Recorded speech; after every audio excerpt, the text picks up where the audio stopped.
Welcome to today's Global Connections program. I'm Bill Miller. What is the Human Rights Watch and what role does it play as far as talking about and promoting and discussing and trying to rectify many of the human rights abuses around the world? My guest today is an expert on this institution. Mr. Luis Charbonneau is the United Nations Director of Human Rights Watch. Prior to joining Human Rights Watch, he was a journalist for more than 2 decades, most recently as the United Nations Bureau Chief for Reuters. Luis Charbonneau, welcome to today's Global Connections program. Thanks, Bill. It's great to be here. I appreciate you being with me. Let's start off with a very basic question. Just very briefly, what is the Human Rights Watch? When was it formed? Why was it formed? So Human Rights Watch is the largest US human rights organization. We're number 2 in the world. The biggest is Amnesty International, which is based in the United Kingdom.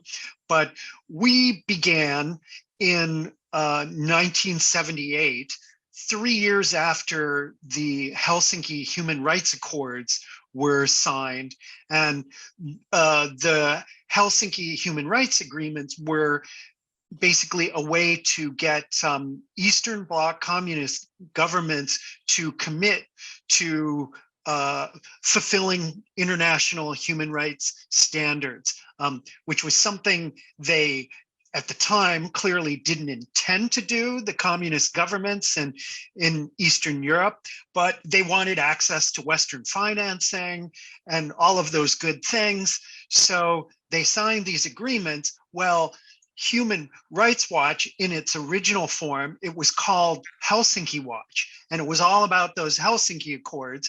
And so 3 years later, they created it, and what they did was monitor how well communist governments were living up to their commitments. And of course, they weren't living up to their commitments. There were dissidents in Czechoslovakia, Poland, other countries who were being put on trial for speaking out, for criticizing the communist regimes. And Helsinki Watch monitored trials. They were getting information out to the media about what the real situation was like behind the Iron Curtain. Then over time, we had, there was that Helsinki Committee, and then there was an Americas Watch, there was an Asia Watch, an Africa Watch. The Americas Watch, for example, looked at US support for oppressive governments across Latin America and all of those things, which were very important in the 1980s. And then in the 1990s, they decided to put it all together, all these different watch groups, and it became Human Rights Watch. And then when the Balkan Wars got underway in the 1990s, we were already a global institution. That was before my time, but it's interesting that 3 decades ago, after the Cold War ended, Human Rights Watch got its accreditation at the UN as a non-governmental organization through ECOSOC, the Economic Social Affairs Council.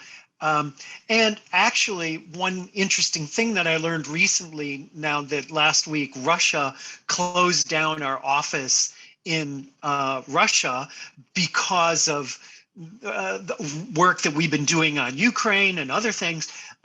Russia was actually instrumental in ensuring that Human Rights Watch got UN accreditation back in the early 90s. How the world has changed, it's one of the great ironies, and we may want to come back to that. We are. I've got that in the lineup. We'll get back to it in just a few minutes. If our viewers, and I know that many of them would like to, get more information, they can go to www.hrw.org.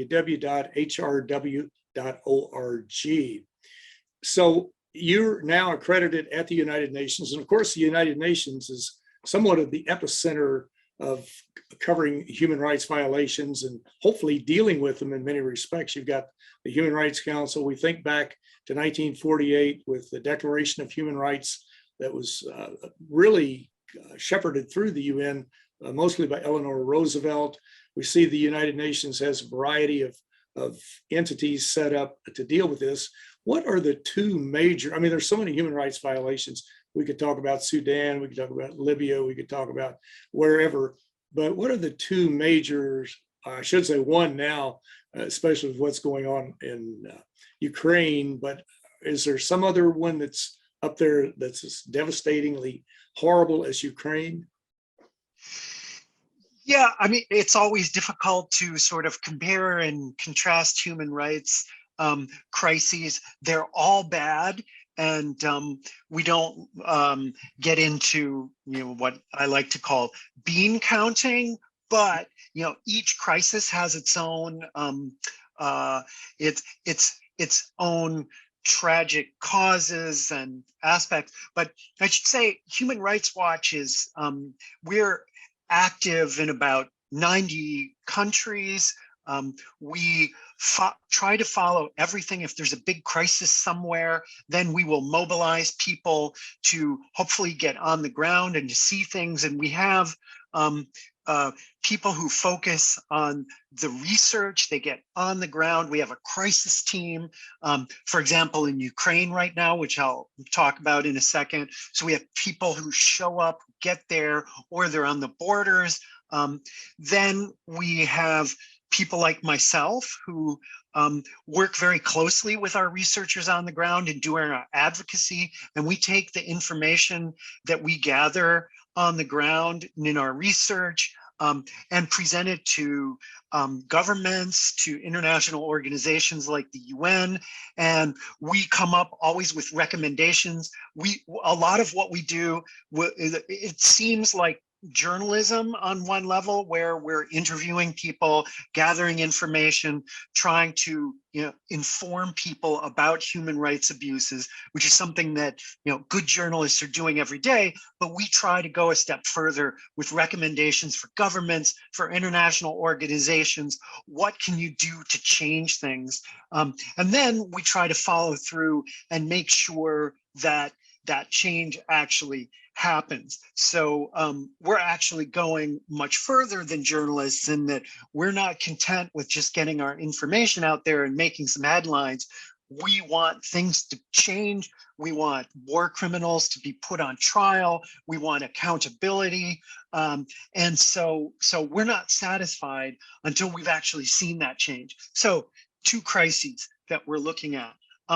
We'll talk about Ukraine, but let me first talk about another one, which is very important for the entire UN system and is really quite a devastating one. Just last week, we launched a joint report with Amnesty International on crimes against humanity in Western Tigray in Ethiopia. That is a conflict that has been going on since November 2020. It has been a horrific conflict that has involved all kinds of atrocities,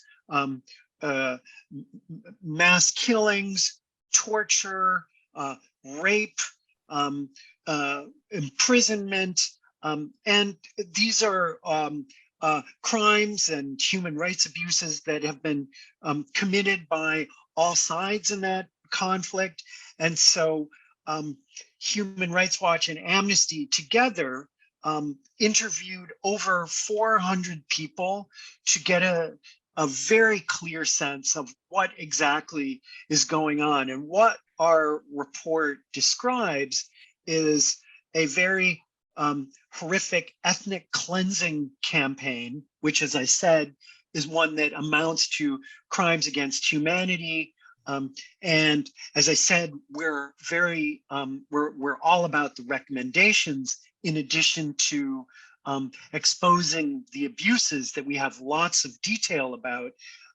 One of our recommendations is for an African Union-led peacekeeping force in Western Tigray to focus on the protection of civilians.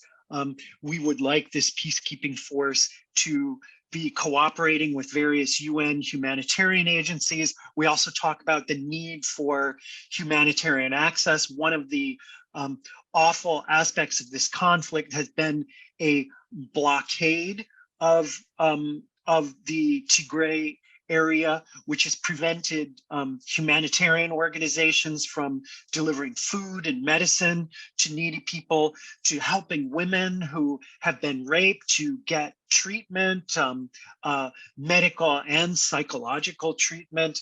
So this is one of the most important reports that we've done recently. I mean, all of them are important, but this one took a very long time.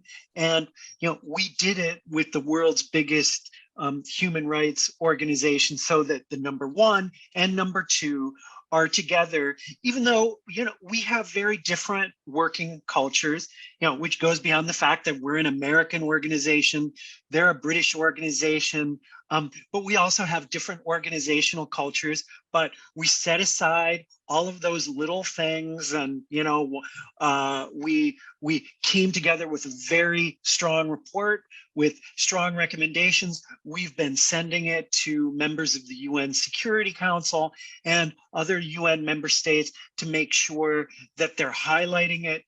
Tomorrow, the UN Security Council, for example, will be discussing behind closed doors, unfortunately, but they will be discussing the situation in Ethiopia. And so one of my colleagues and I spent yesterday sending information about our report to UN Security Council delegations, telling them, make sure that you highlight these things that we have found in our report, that you emphasize the importance of humanitarian access, of enabling UN humanitarian agencies and their implementing partners to get access on the ground to save lives.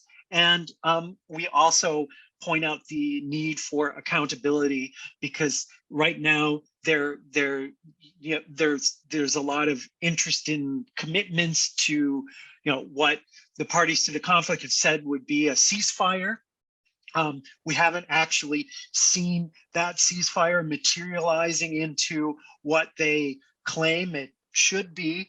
But if they are going to do it, and if there is an end to the conflict, we need to make sure that issues like accountability are not forgotten. As much as they may want to set things aside using amnesties and things like that, we like to remind people that sustainable peace is never possible with amnesties for the most serious international crimes. That's very true. And of course, Tigray has gotten a bit of coverage, but not nearly as much as it needs to have. And hopefully our viewers will really learn more about it. And one way to do it is to go to your website at www.hrw.org. Well, you're watching Global Connections Television, which is a privately funded, independently produced program. The opinions expressed on Global Connections are solely those of the moderator and his guest. We'd invite you to go to our website at www.globalconnectionstelevision.com to view previous programs. Also, if you're involved with a PBS or community access television station, or perhaps an educational institution that has an intra-campus television hookup, or a think tank, or you have a podcast, or you just have a computer, you like our shows and you would like to share them, please feel free to do so. Global Connections Television is provided at no cost as a public service to help us better understand international issues and how they impact our lives. Today, we're talking with Mr. Louis Charbonneau, who is the United Nations Director at the Human Rights Watch. Louis, in about the last, I can't believe how fast the time's going, the last 10 minutes we've got, we can talk about Ukraine. Let's talk about the role of the United Nations and anybody else you want to, as far as helping to bring a peace to that very troubled area of the world. We've seen that the UN Security Council has been paralyzed because of the way the Security Council was set up with the 5 permanent vetoes. And of course, Russia now has one of those vetoes that it took over from the former USSR. And so the Security Council has been pretty much paralyzed, but you've still got the rest of the UN system that's very involved in trying to provide assistance. And I think of agencies like the UN World Food Program, the UN Children's Fund, UNICEF, You've got the International Atomic Energy Agency that's dealing with the Chernobyl problem. So the UN system really, although part of it's paralyzed, the other parts are really on the front lines, are they not? Yeah, I'm really glad you brought that up. I mean, in recent weeks, I'm sure you've heard it, as I have, people coming up and saying, what use is the UN? Why don't they just shut it down? It can't do anything. They see all the misery in Ukraine. And I get it. I understand the frustration with that. But often that is the UN Security Council, which, as you quite rightly said, was created to be dysfunctional with the veto powers. And we have serious issues with the veto powers. And I was very interested to see yesterday that Liechtenstein, which is an interesting small country because they have had this real commitment to accountability and international justice issues. They have circulated a UN General Assembly resolution that will require every time a permanent member of the Security Council uses its veto, this will require a special public debate in which that permanent member of the Security Council will need to explain itself. They will be called on the carpet and explain why you used your veto to block a UN Security Council resolution. So just recently, we saw Russia, a party to the conflict, and under the UN Charter, it should have abstained from a resolution that called on Russia to stop its invasion and pull its troops out of neighboring Ukraine, but it did not. It vetoed that resolution. Russia would have to, and I think this resolution will get passed, and I certainly hope it will get passed, would need to stand before all the other 192 member states of the UN and explain itself. And I don't think Russia has any good explanation for why they vetoed it. We have heard what they've said. So Security Council paralyzed. You're right that the World Food Program, UNICEF, the International Atomic Energy Agency have been on the ground in the most difficult of circumstances. Now the UNICEF has been warning about so many children.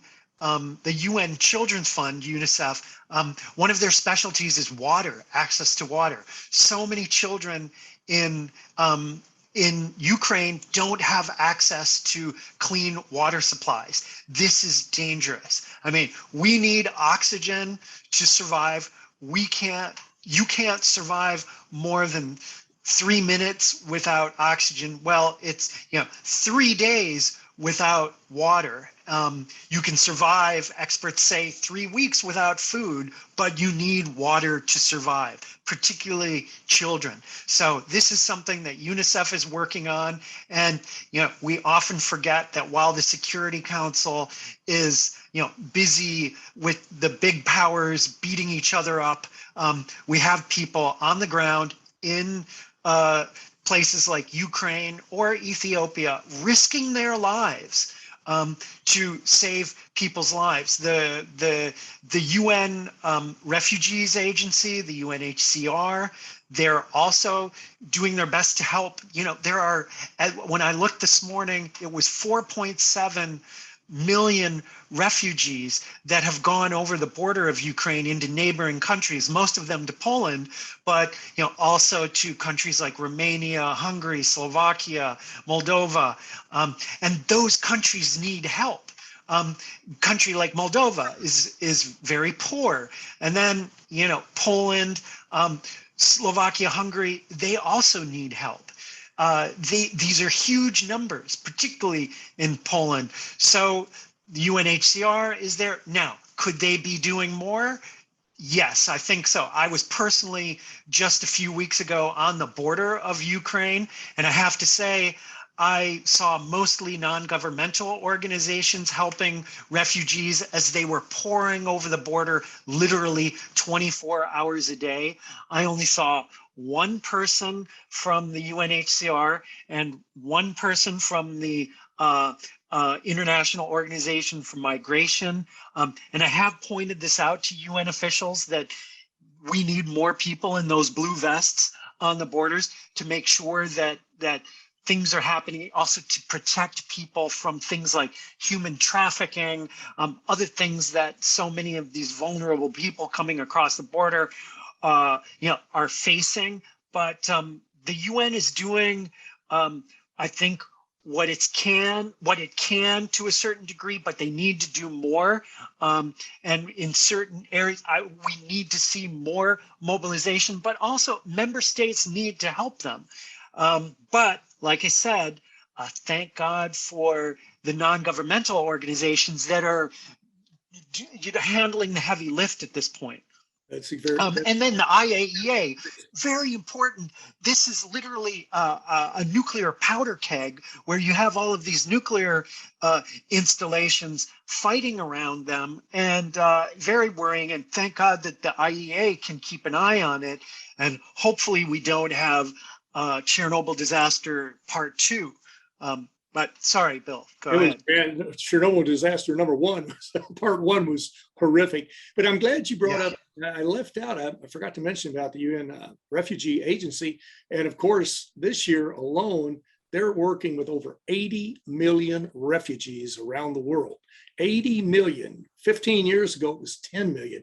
So they're there in different places, and I'm sure they would like to do more in Ukraine. But I'm so glad that you mentioned them, because it's critical that we look at, when we do look at the United Nations, we look at it objectively. There are strengths and there are weaknesses. But I hear talking heads, some of them very intelligent people, who just flippantly say, well, the UN's useless. Well, it tells me these people know very little or nothing about the United Nations. And these are some very intelligent folks. I'm not we don't expect much from Fox or One America News or folks like that, who are UN bashers, generally speaking, from the word go.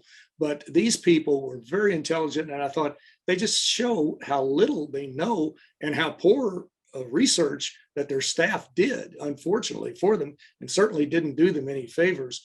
Well, Louis, I can't believe we're just about out of time, but let me ask you, the hardest question, in the last 30 seconds, the United Nations does not run the International Criminal Court, but it did set it up.